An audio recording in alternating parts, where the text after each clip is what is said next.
On my left hip here, I have a cartridge box, and right front I have a cap pouch. This is what a cap looks like. And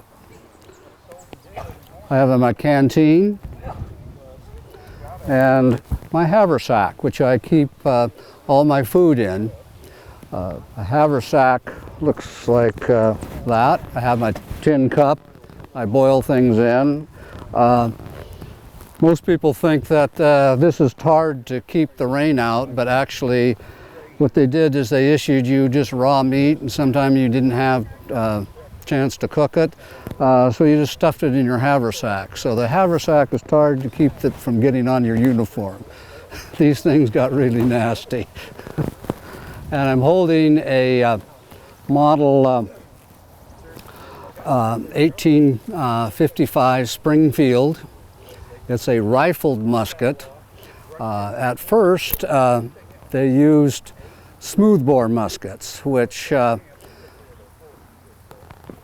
shot a round ball like this.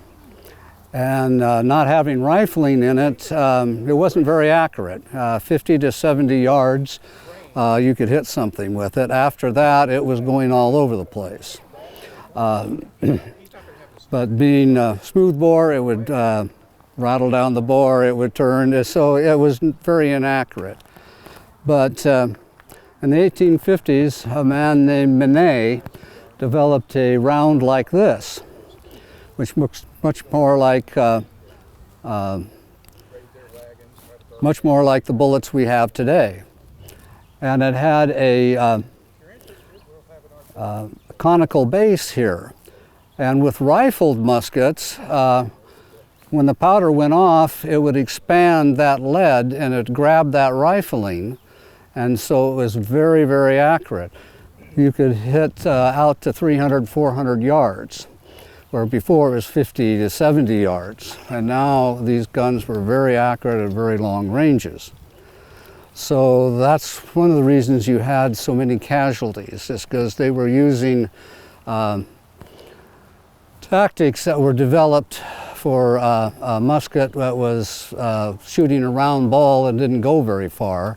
And so they were still lining everybody up in rank and file, two ranks, shoulder to shoulder, everybody firing at once, hoping somebody would hit something. Well, now everybody was hitting, and that's why we had so many casualties. They were using outdated tactics compared to the new rifles. You would be at shoulder arms. They would say load, grab your musket, put it like that. You would reach back behind you and pull out a cartridge like this, and you put it in your teeth. That's one thing a Civil War soldier had to have, is two opposing teeth. You couldn't gum this thing. If you didn't have two opposing teeth, you went into their artillery. And you tear it off, and then you would place it in the muzzle, like that. And you would withdraw your rammer, and you would ram it down there.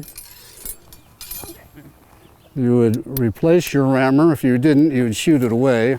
And then you would, I won't point it at anybody right now, but you pull it back on half cocked. It won't go off at half cocked. Okay, if you did, something's wrong, okay? You reach in and you can get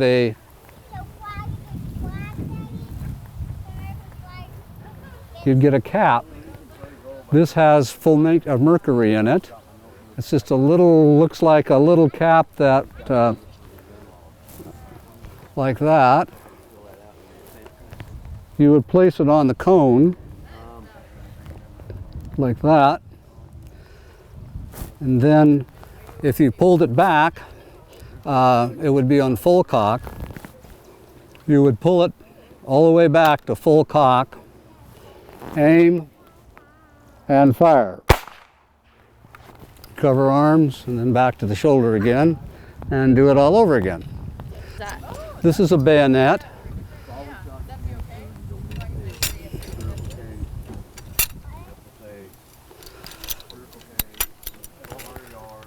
That's what the bayonet, they didn't, less than 1% of the wounds in the Civil War were caused by a bayonet.